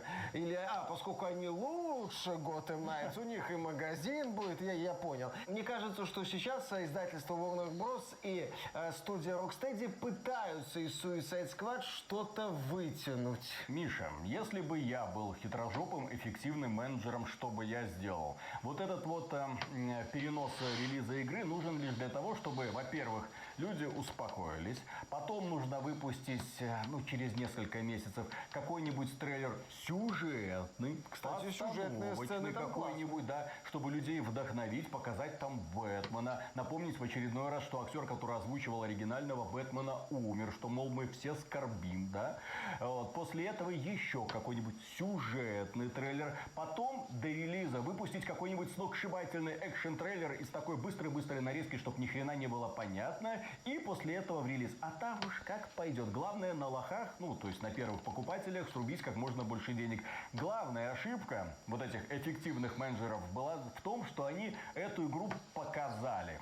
Показали лицом, показали со всех сторон. Естественно, людям не понравилось. Не надо было показывать, нужно было хранить интригу до конца. Так бы поступил я, если бы я был очень эффективным менеджером. Боссы Warner Bros. Если уж какой-то За недорого готов проконсультировать. Да. Если уж какой-то эффективный менеджер решил эту игру показать, то, мне кажется, Warner Bros. Надо было действовать проще. Выпускать ее в таком вот виде, прямо здесь, прямо сейчас. В финансовых отчетах провал бы этой Suicide Squad Justice League размылся бы на фоне оглушительного успеха Hogwarts Legacy. Можно было все эти финансовые, так сказать... Посмотрите, у нас вот доходы всего игрового подразделения охренительные. Благодаря, Hogwarts Legacy, и у вас там был еще... Не было этого проекта, он не существует, забудьте, смотрите на вот эти вот большие цифры. Следующая новость. Геймплей Need for Speed Mobile от китайцев. Установлены жесткие условия для участников тестирования. Оказалось, а мы недавно говорили о том, что с разработкой мобильной версии Need for Speed какие-то проблемы возникли. И оказалось также, что разработкой мобильной версии Need for Speed занимается не Electronic Arts, не команда Electronic Arts, а китайцы из Tencent. И эти самые китайцы заявили о том, что игра уже практически готова. Приглашают китайцев же, там нужно регистрация, позвони, сфотографируйся на фоне Си Цзиньпиня, что-то такое, для того, чтобы доказать, что ты вот прямо в Китае находишься. И они уже представили даже геймплей. И геймплей этот внушает, графика в игре, крутая, прям даже получше, чем в недавнем этом Unbound. Куда ты, куда? Да, кстати, проект выглядит весьма привлекательно. Что не так с западными разработчиками в массе своей? Почему подавляющее количество западных крупных игровых компаний бегает с нефритовым стержнем в заднице? То есть они пытаются что-то сделать на мобильном рынке, у них ничего не получается, они теряются и уходят, обиженно потирая опять же задницу. Компания Bethesda, вот недавно. Mighty Doom. Кстати, Ну, где понятно. он вообще какого-то эффекта не произвел? Естественно, потому что игра унылая. Electronic Arts закрыла пару мобильных проектов. Компания Activision Blizzard пытается что-то запускать с Crash Bandicoot. Там не получился ранее. У них только Candy Crush Saga более-менее себя нормально чувствует. Кто там? Компания Ubisoft пытается вот на этом рынке Ubisoft что-то все делать. время что-то Да, пытается. Ubisoft пытается. И из нее известно, что предсказуемым выходит. результатом. Компания Take-Two купила целую зингу, чтобы показать, что она на мобильном рынке что-то достоит. Но ничего не получается. И в итоге по какой-то странной причине, и я не понимаю, возможно, есть какие-то особенности, которых я не знаю, можете в комментариях написать, они обращаются или к NetEase, чтобы они что-то сделали для смартфонов по их франшизе, или к Tencent, чтобы их ребята что-то сделали по их франшизе для смартфонов. Что, других специалистов на этой планете нет? В чем загадка? В чем тайна? Следующая новость. Китайские разработчики массово заменяют художников на искусственный интеллект. Индустрия рассыпается, и люди лишаются средств к существованию. А внезапно оказалось, что... Все используют искусственный интеллект.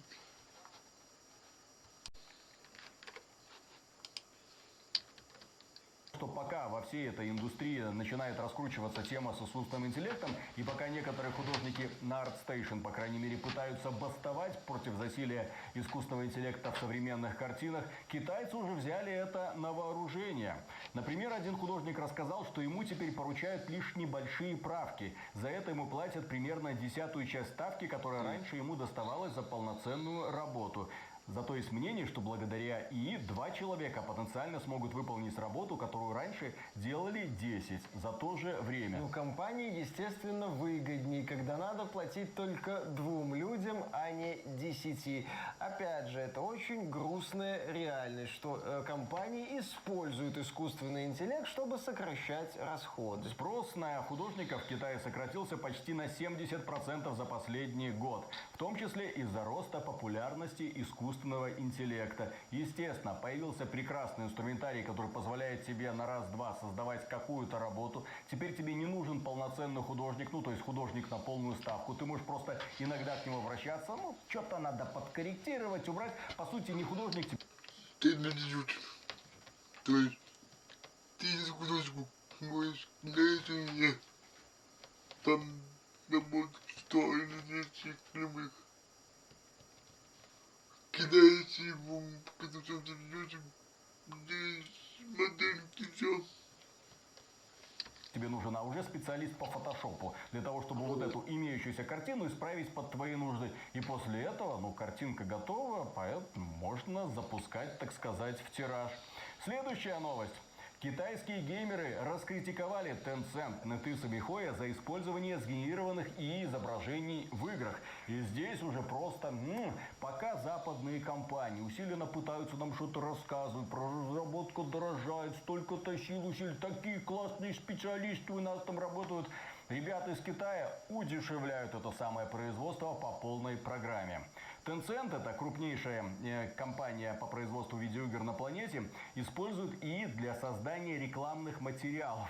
Компания подверглась критике за использование сгенерированных ИИ изображений в рекламных роликах для мобильной игры Alchemy Stars от какой-то там компании.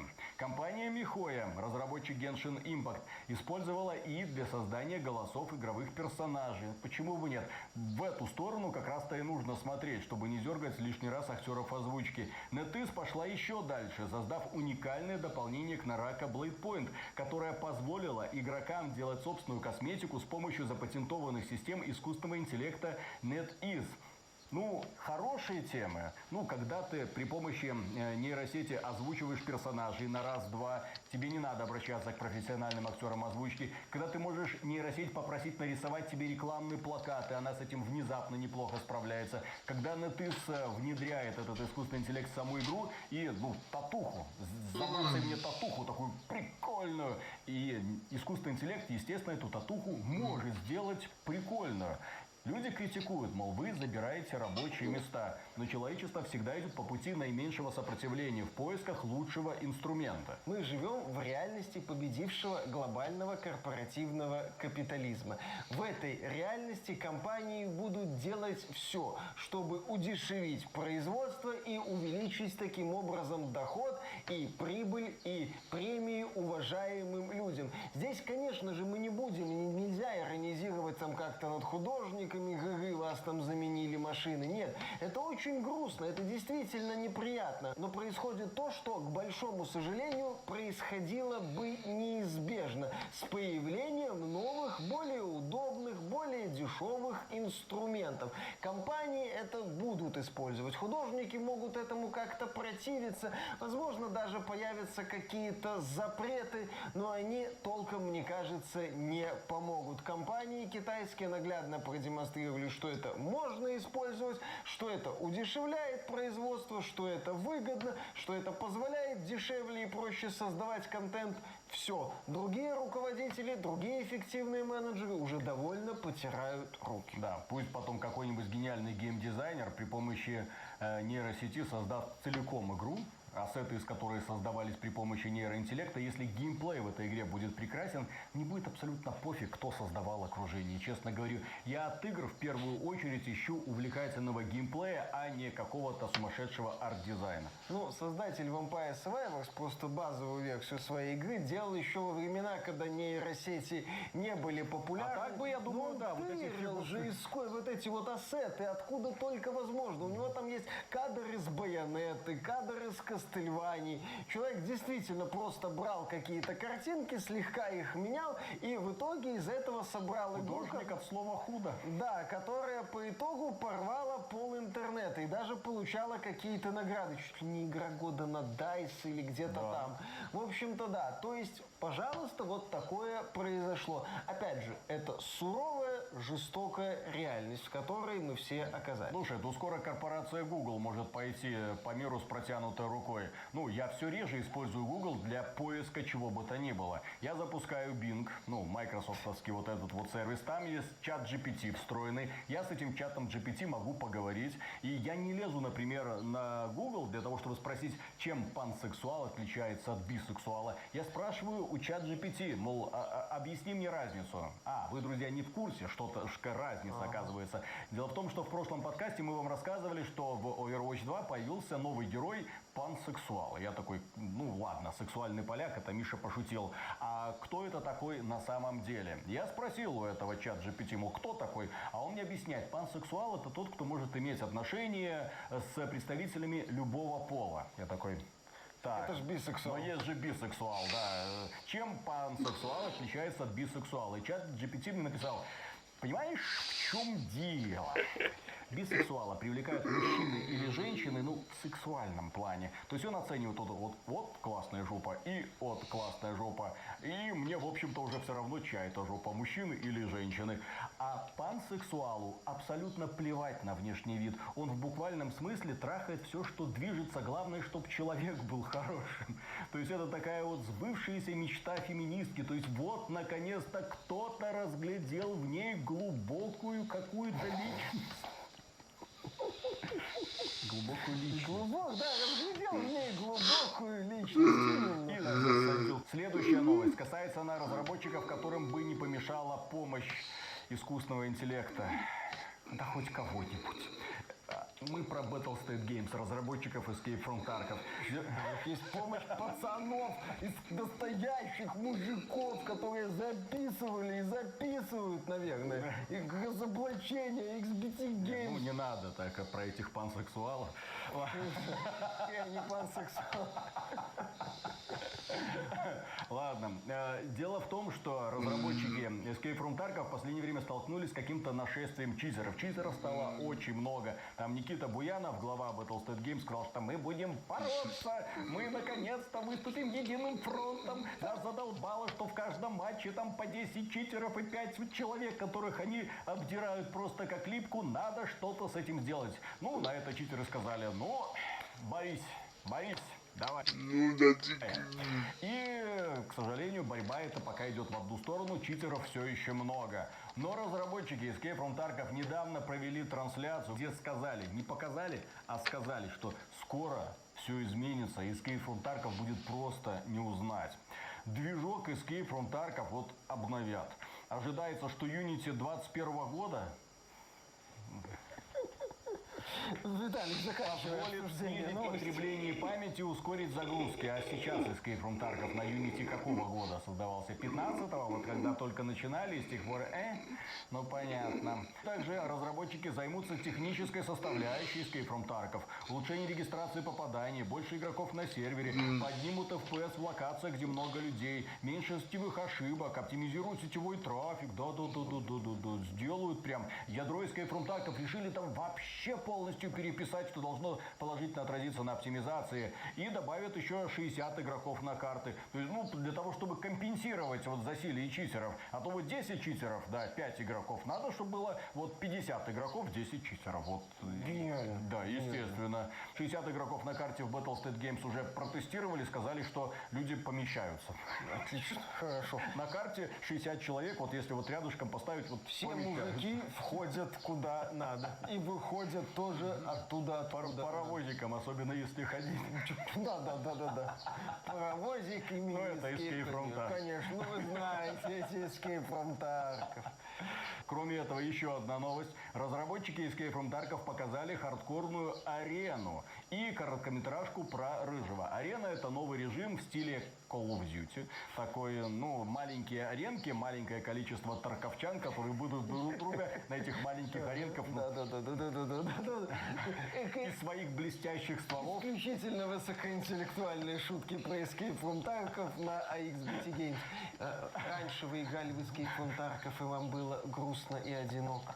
Вы грустно гуляли по огромным локациям и не могли найти человека, в которого можно было всадить пулю. Escape from Tarkov Арена. Потные мужики в небольших помещениях всаживают друг в друга. Приходи к нам, у нас весело. Следующая новость тоже про горе разработчиков, которые почему-то воюют со своим сообществом. Ремастер Ark Survival Evolved на Unreal Engine 5 подорожал после критики игроков. Его продадут отдельно от Ark 2.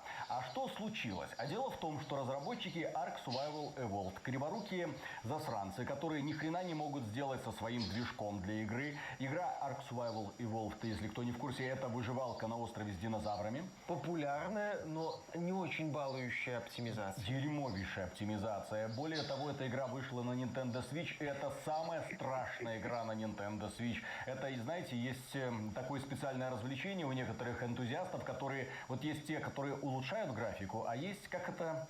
Демейки, да, которые превращают игру вот в эпоху PlayStation 1. И вот там как раз была вот эпоха PlayStation 1. Но технически динозавры были вот... Через вот 5 метров прошел вот так вот, ой, и куст появился, и камень какой-то. И тормоза. Да, тормоза были на слабых системах, так вообще играть было практически невозможно. Но, тем не менее, разработчики недавно анонсировали вторую часть и говорили, вот Вин Дизель, вот он фанат Ark Survival Evolved, да, вот он будет в новой части. И с тех пор ни слуху, ни духу про новую часть не было слышно. А вот денежку очень хочется. И поэтому они анонсировали, что скоро они запустят обновленную версию первой части на движке Unreal Engine 5. Представьте себе, называется она будет Ark Survival Ascended. Ничего себе, подумали фанаты, бесплатно поиграем в обновленную версию. Разработчики сказали, не-не-не, пацаны, ни хрена не бесплатно. За $50 вы получите доступ к этой обновленной версии и к Ark 2. Вас это устроит? Фанаты сказали, идите в жопу, потому что в эти $50 входит просто Ark Survival Evolved на обновленном движке, но без дополнений. Дополнения придется покупать отдельно, и получится, что ты заплатишь намного больше. На что разработчики недавно сказали, так, пацаны, мы подумали и решили, отныне мы вам за 60 уже долларов, не 50 долларов, за 60 мы вам продадим просто игру на Unreal Engine 5, но со всеми дополнениями, но без Ark 2. Ark 2 мы по вам продадим отдельно. И, кстати, чтобы простимулировать ваш интерес, мы отключим сервера в августе 23 года Ark Survival Evolved. Ну, неофициальные сервера, естественно, будут работать, а официальные, да, прекратят свою работу. Поэтому покупай ремастер. Знаешь, кстати, как Вина Дизеля уговорили участвовать в Ark 2, потому что вначале ему предложили, он сказал, вы что, идиоты, это же про динозавров.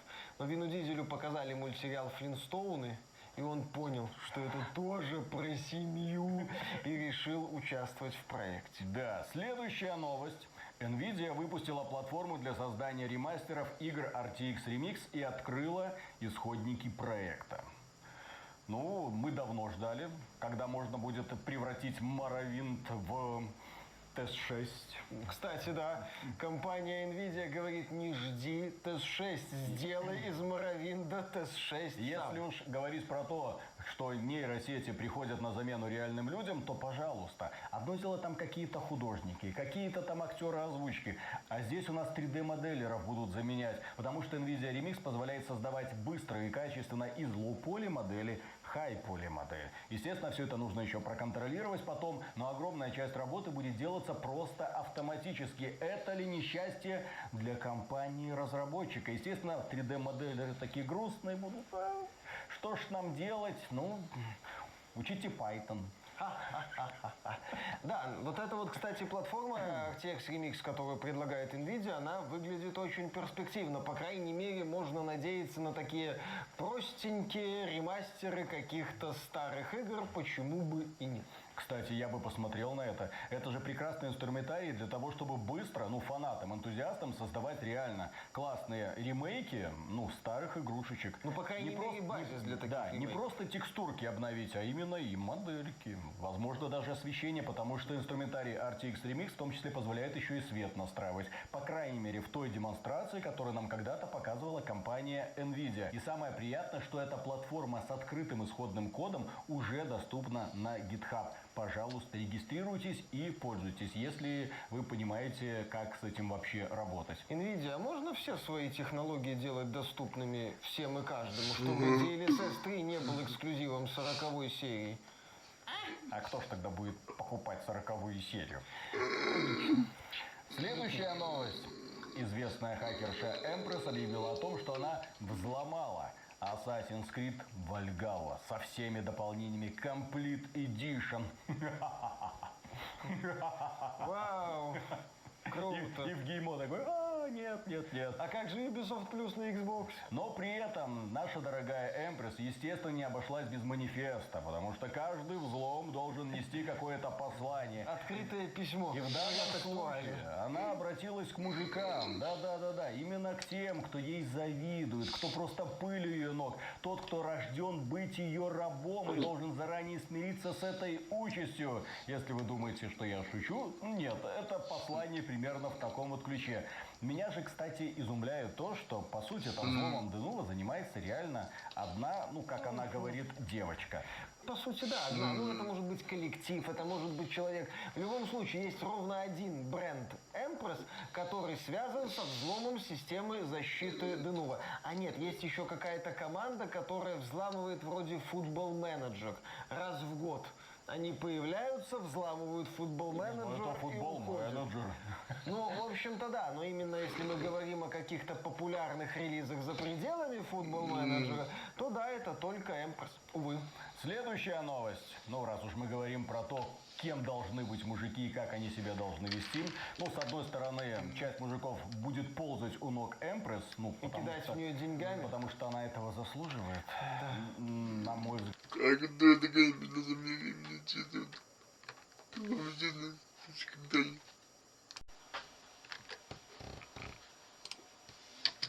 И на взгляд многих людей, да? С другой стороны, есть актриса озвучки Ады Вонг, про которую мы рассказывали в прошлом выпуске. Дело в том, что на нее набросились токсичные хейтеры, фанаты оригинальной Resident Evil, которые сказали: ты не подходишь для этой роли, нам не нравится твой голос, нам не нравятся твои интонации. Ты испортила игру, звучали такие идиоты. Она в итоге заблокировала всех, отменила возможность добавления комментариев, расплакалась и убежала. Естественно, адекватные люди сказали хейтерам, кто они такие, конченые мрази, да? Но с другой стороны, актриса озвучки опомнилась и такая: я ж могу это в свою пользу развернуть. Я же жертва, я же женщина, и более того, я же азиатка. И вот что она написала. К сожалению, с выходом игры появилось слишком знакомое чувство «я здесь чужая». Хотя критика была вполне ожидаемая, ведь это не в первый раз, когда цветной актер сталкивается с сексизмом и расистскими комментариями просто за свое участие в проекте. Там по-другому немного люди придирались. Ну там, ладно. Да, там то, что голос не такой, как раньше был, и что она не такая веселая, как раньше. Ну да ладно. Неаутентичный кастинг укореняет нездоровый образ, еще больше обесчеловечивающее сообщество, которое они стремятся отразить. Дело в том, что раньше Аду Вонг озвучивали, американские актрисы, а сейчас впервые позвали азиатскую женщину Лили Гао. И она продолжает. Пришло время перестать извлекать выгоду только из сексуализированных и загадочных азиатских женщин и создать пространство для уважения всех азиатских женщин. То есть меня затравили, потому что я такая. Женщина, азиатка. И не надо, простите, объективизировать азиатских женщин. Там она еще сказала, что ее Ада там какая-то умная. Да, я забыл про это сказать. Моя Ада умеет выживать. Она добрая, справедливая, умная и смешная. Она непредсказуемая, выносливая и уж точно не стереотипная. Конечно. В отличие от меня, банальной актрисульки, которая попыталась развернуть вот эту тему. Я жертва, любите меня за то, какая я есть. Общество несправедливо. А персонаж с немалой грудью, которая подчеркивается вот этими ремнями, в облегающем свитере, в высоких кожаных сапогах, ни хрена не стереотипен. И вот про вот этот вот выживальство, ум и все такое. Ада в Resident Evil существует ровно для одной цели. Фан-сервис и источник для правила 34. Точка, конец предложения. Повторю, у Ады Вонг во всем Ре-4 сцен минут, по-моему, на 15. Говорит она там и того меньше. Это не тот персонаж, который может привлечь тебя глубиной своего характера. В Resident Evil вообще нет персонажей, которые бы привлекали глубиной характера. Я еще отмечу, что те люди, которые призывают не объективизировать женщин, здесь в данном случае азиатских, вообще относитесь к ним как к людям, пусть пройдут нафиг. Есть мужчины, есть женщины. Если мы перестанем друг друга объективизировать, человечество вымрет нахрен через поколение. Ты, кстати, видел эту актрису? Да, видел. На Жука Палочника похоже. Не, Что? Жук Палочник что? Если она отрастит бороду, будет вылитая ты. Что это? Она выше, по-моему.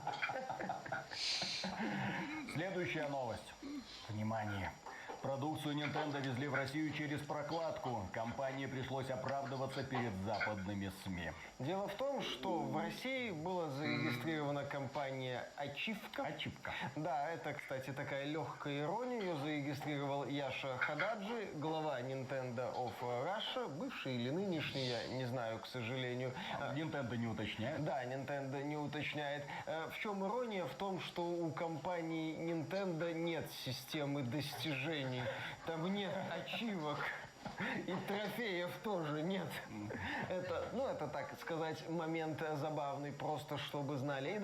И вот эта компания объявила о том, что она будет заниматься импортом продукции Nintendo в Россию. Да, об этом 12 апреля сообщил Коммерсант. Да, о том, что продукцию Nintendo поставляет в Россию компания Ачивка, совладельцем и гендиректором которой является глава российского отделения Nintendo Яша Хададжи. В сети опубликовали фото картриджа Metroid Prime Remastered, на котором импортером указана ООО «Ачивка».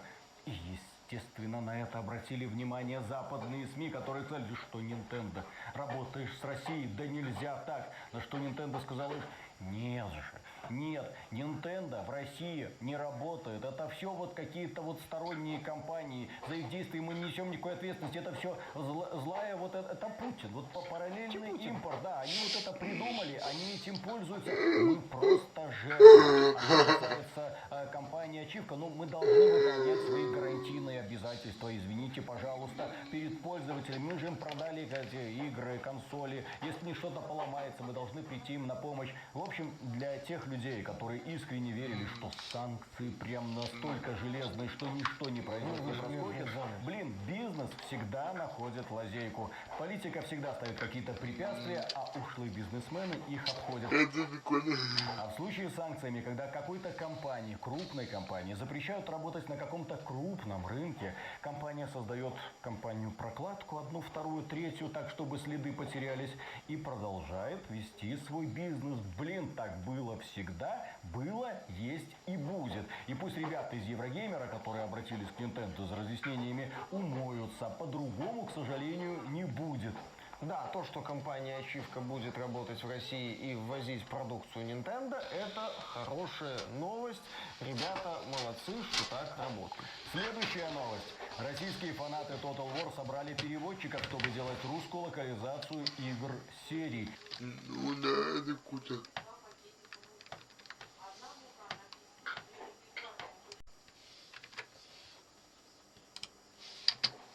И это прекрасно. В прошлом выпуске мы обсуждали, что Sega сказала, мы вот новые дополнения для Total War, Warhammer 3 не будем локализовывать. Там будет просто пустое место вместо текста. Фанаты обиделись и вот скооперировались, и теперь будут насильно, так сказать, переводить Total War для того, чтобы как можно больше людей получило к ней доступ. Кстати, возможно, у фанатов получится куда лучше перевод, потому что они, так сказать, в теме. Ну да, так сказать, принудительная локализация. Тоже логичный ход, когда компании не хотят что-то делать для пользователей из России. Пользователи берут инициативу в свои руки и решают этот вопрос своими силами. Тоже отличное решение. Не надо на самом деле как-то пытаться присмыкаться перед компаниями, ждать чего-то. Очевидно, что да, сейчас кто-то там как-то пытается нагадить. Вот британская студия Creative Assembly нагадила. Окей, фанаты сказали, не вопрос, мы переведем дополнение для Warhammer на русский язык. Следующая новость. Актеры Last of Us сериала Last of Us высказались о судьбе Джоэла во втором сезоне сериала HBO. Ну, для тех людей, кто не играл... Там, короче, будет Джоэл, будет сцена, там будет Джоэл, будет Клюшка и будет Сашка Невский. В смысле, Эбби там будет... Нет, Невский недостаточно крут для Эбби. Хотя, может, ну, на равных. В общем, там будет миссис Вселенная Last of Us 2, и она будет Клюшкой бить Джоэла. В общем, у актеров спросили, а как они отнесутся к тому, что Джоэла... будет очень маленькая роль во втором сезоне и не будет даже в третьем его. Белла Рамзи, ну наша дорогая красавица, если это случится в сериале «Одни из нас», я не знаю, готовы ли я к этому эмоционально. Естественно, не знает. Мне кажется, огромное количество зрителей сериала «Одни из нас» просто не поймет. А то есть весь вот этот вот сериал теперь без Джоэла? Теперь вот ради нее только сидеть напротив экрана? Не, ну еще будет Эбби. Посмотрим, кстати, кто будет играть Эбби. Мне очень интересно. Проблема в том, что в игре Элли выросла. Она была сначала такой 14-летней пацанкой, а потом выросла. Такую худющую лесбуху. А Белла Рамзи, ей уже 19 лет. Вот она играла 14-летнюю, и она останется Белла Рамзи. Нормально, будет сосаться с носатой. Отлично, по-моему. Да, Ну, хорошо. А Педро Паскаль, ну, вот, который исполнил роль Джоэла, он не играл в Last of Us 2, он не видел культовую сцену, но ему сообщили. Не было бы смысла так точно следовать первой на Last of Us, чтобы потом сильно отклониться от оригинальной истории Last of Us 2. Ну, он смирился. Ну, ему готов. не привыкать. Он, что называется, в одном сериале без шлема ходил, поплатился за это. В другом сериале уже шлем старается не снимать. Ну, его там, говорят, в третьем сезоне отодвинули на второй план. Там появилась Мандалорка, это Кэти Сакхов, которую играет, и она теперь там заправляет всем. Насколько я знаю, я еще третий сезон не смотрел. Ну и да, и вот в сериале Last of Us Педро Паскаля в роли Джоэла крякнут клюшкой. Может быть, Педро Паскаль уже начал готовиться к этой серии, играет в гольф активно. Ну, там, кстати, еще Джоэл будет появляться в воспоминаниях. Еще шли разговоры о том, что Last of Us Part 2 будут экранизировать не как один сезон. Возможно, там будет 2 сезона. Первый сезон, собственно, часть за Элли, еще один сезон, часть за Эбби. Замечательно. Я еще раз говорю, я не думаю, что даже фанаты сериала примут эту идею, что теперь главной героиней будет Элли навсегда. Ну или Эбби. Элли. Интересно, кого они позовут на роль Эбби. Ну, я же говорю, интересно. Очень интересно посмотреть на эту мощь. Я же говорю, Сашка Невский. Да, Сашка и продолжая эту тему, глава From Software попал в список 100 самых влиятельных людей мира по мнению журнала Times. Молодец, классный. Но дело в том, что аннотацию писал сам Нил Дракман, создатель «Одни из нас», да. И он написал: «Я был просто жалок, когда в первый раз играл в одну из игр Хидетаки Миядзаки. Самый первый враг продолжал меня убивать снова и снова. Но когда я замедлил свой подход, начал обращать внимание на детали, меня будто озарило. Мне удалось одолеть врага и продвинуться дальше. Я заслужил победу и почувствовал прилив сил. По мере того, как я продвигался дальше, я становился гораздо более внимательным и осторожным. Взамен мир подарил мне напряжение, красоты и сюрпризы». Как жаль, Нил Дракман, что то же самое мы не можем сказать про твои работы. Нет, ну мы можем сказать про красоты Зато графика. сколько там у него офигенно. наград, блин. Чтоб у Миядзаки было столько наград, сколько у Нила Дракмана. Ну, у Миядзаки есть 2 награды. Лучшая игра года от Джеффа Килли. И теперь он входит в топ-100 самых влиятельных людей по версии. И 20 миллионов проданных копий Elden Ring. Да, до хрена миллионов проданных копий Elden Ring. Все нормально, у Миядзаки все хорошо. Кстати, там южнокорейское рейтинговое агентство уже поставило возрастной рейтинг Armored Core 6 Fires of the Rubicon. То есть Миядзаки, ну не Миядзаки, его студия может и в этом году еще внезапную игру года выпустить. А он думал такой: да вы охренели. Винки со своим Baldur's Gate 3, да идите в жопу.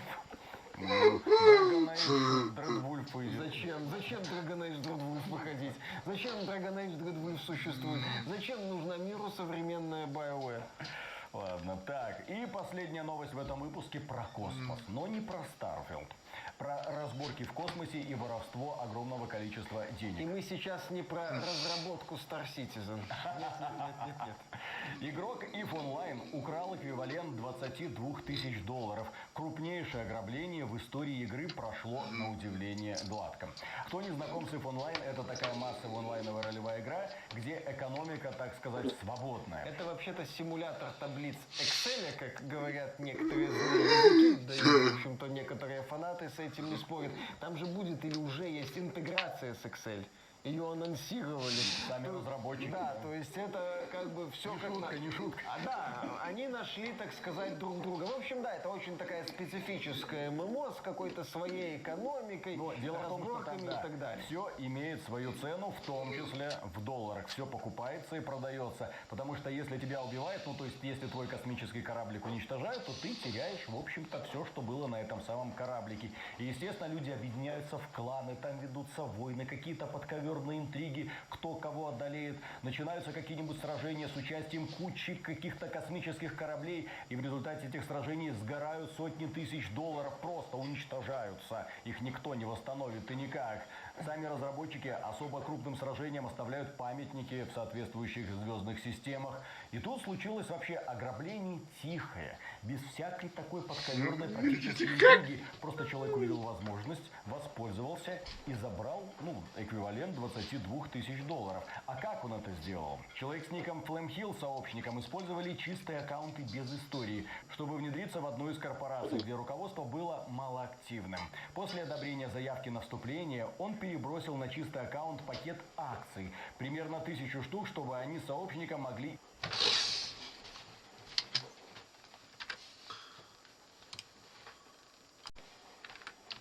инициировать голосование на нового главу. Участники операции голосовали за, а другие руководители банально пропустили голосование. В результате через 72 часа голосование автоматически закончилось в пользу игроков-комбинаторов.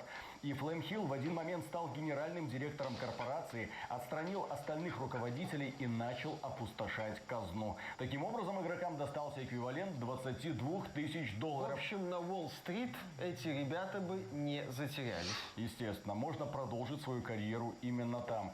И это, к сожалению, печальный итог плохого менеджмента. Когда люди играют массовые онлайновые ролевые игры, особенно подобного плана, они не до конца понимают, что на самом деле владеют ценными активами. Ты глава корпорации, пусть не самой большой, но в то же время тебе принадлежит, огромная сумма денег.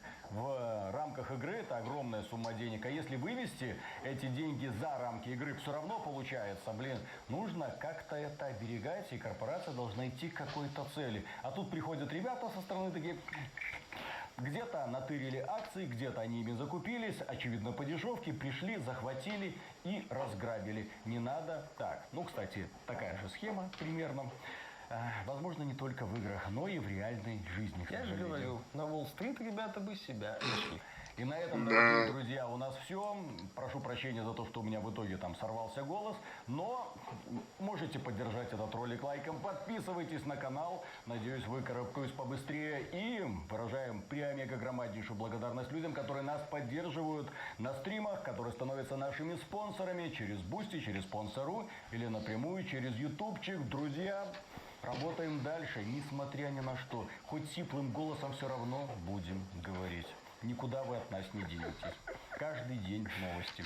Пока. Голосом будем говорить. Что, отсылка, что ли, сейчас была? Отсылочка. Пока. Кто-то же должен умные вещи говорить сиплым голосом. Со временем я все больше восхищаюсь гением китайцев. Что такое? Там Сунь Цзы, там...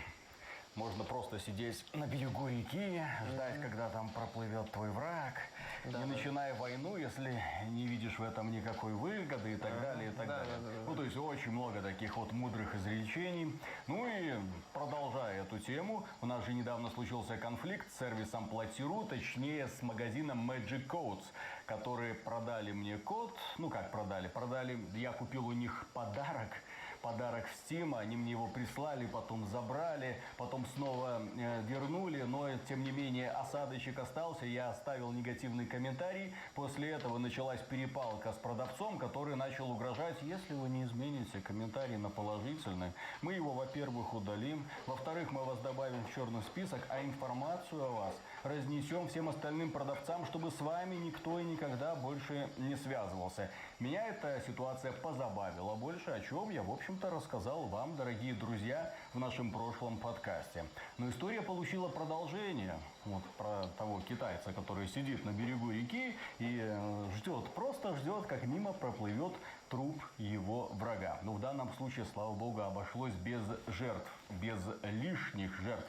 Но, тем не менее, я получил свое удовлетворение. Со мной связался владелец Magic Codes. Да, он написал мне сообщение. Здравствуйте. В связи со сложившейся ситуацией я не могу остаться в стороне и не прокомментировать данную ситуацию.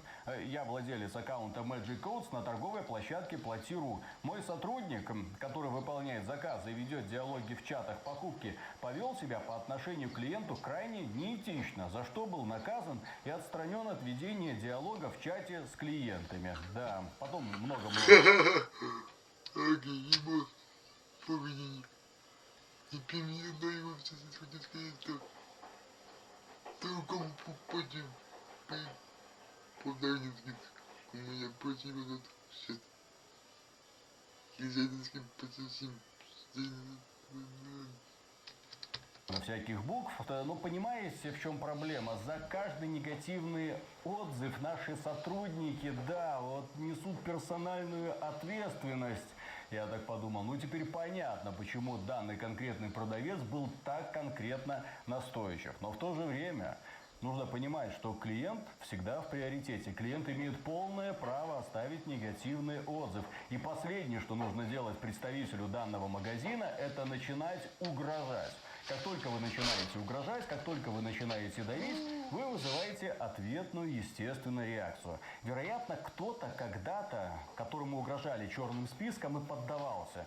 Но, извините, сейчас другая немного история. Люди уже научены общаться в первую очередь с магазинами, и поэтому знают вот немного свои права. Знают, что могут потребовать. Поэтому, да, если продавец, конечно, его могут наказать за то, что, извините, там вот это, негативный отзыв, но войдите в положение. У каждого негативного отзыва, да, есть своя история. Соответственно, к владельцу можно подойти и сказать, ну вот, клиент вот такой.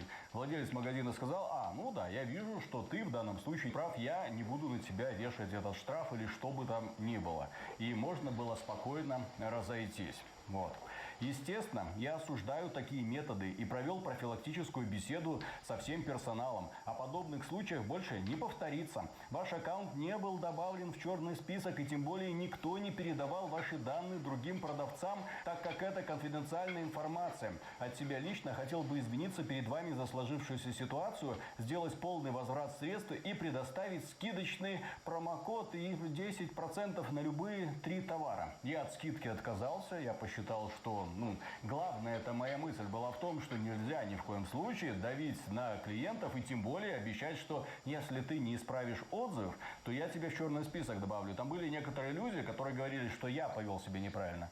Я клиент, я в своем праве. И если там кто-то пытается выворачивать руки для того, чтобы я натянутую улыбку на лице изобразил, то получит от меня только хрен с маслом. Виталик описал свой опыт покупки. Опыт был сопряжен с проблемой, которую он обозначил. Это неприятный опыт, и у клиента есть полное право сказать, что да, так вот купил, такая ситуация произошла, мне было неприятно. Это элемент критики, это неизбежная часть работы с аудиторией. А потом я еще проверю, добавили ли меня на самом деле в черный список. Специально пойду и тоже еще что-нибудь попробую купить. Потом расскажу вам, друзья, получилось это у меня или нет. И как со мной общались потом продавцы. Интересно, если я напишу отрицательный отзыв, тоже вот так вот будет? Или опять вы? Изменись, немедленно изменись. Нет, это удали. Да, но забавно, что со мной этот связался продавец, уже зная, что вышел такой вот ролик, который получил какую-то там огласку, а иначе... Черный список, а я ж не знаю, он существует или нет. Я не знаю, есть ли возможность рассказывать другим продавцам или нет. Я ничего не знаю. Вот, один мне угрожал, второй говорит мне, этого не существует, этого быть не может. Друзья, если кто-то занимается продажей ключей на Платиру, скажите, пожалуйста, в комментариях, есть ли возможность добавлять людей в черный список, есть ли возможность делиться мнением о особо проблемных клиентов с другими участниками данной торговой площадки. Очень интересно, как это все работает-то на самом деле. Да, в общем, секретная конфа и гражуров, черный список продавцов с Платиру и другие тайные сообщества только на XBT Games. Нет, здесь на самом-то деле проблема серьезная, потому что сейчас игровой рынок в России разделился на две составляющие. Условно серый рынок и легальный. Точнее, то, что от него. Это легальный рынок. Это если мы переезжаем в Турцию, Казахстан, там какие-то карты оплаты, легально покупаем вот эти вот игры. Я девка такая, вот И можно как-то пользоваться дальше своими русским или там, например, белорусским аккаунтом, пытаясь покупать то, что тебе доступно через там разные доступные, опять же, способы, через Киви кошелек и прочую там херню.